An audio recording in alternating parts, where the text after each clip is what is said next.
Guys, nagluluto ako ng dinuguan. So, luto na yung ginisa kong karne na may kasamang laman loob or internal organs.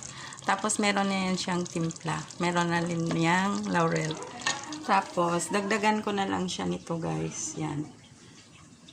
Ito, additional spices.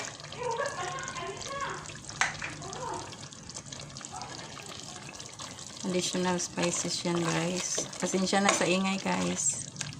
Tapos, meron pa tayong i-add. Ito.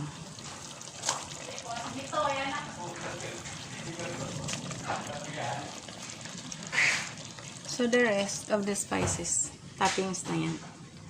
Toppings. Para attractive pag-serve.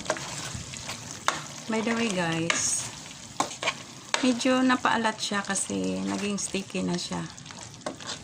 Dahil naubusan ako ng battery sa phone. So, nag-charge muna ako. So, dagdagan na lang natin ng Coco Mama fresh gata. Actually, it's not fresh. It's from the factory. Pero, ang lasa niya ay parang fresh.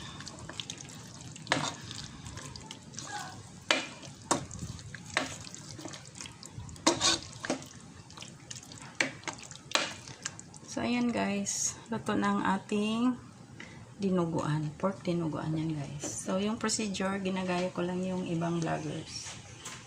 Tapos, yung addition lang dyan yung gata. Which is optional. At saka itong toppings. So, importante sa amin ang toppings guys. Kasi si madam gusto yung pagkain na attractive pag nag-serve.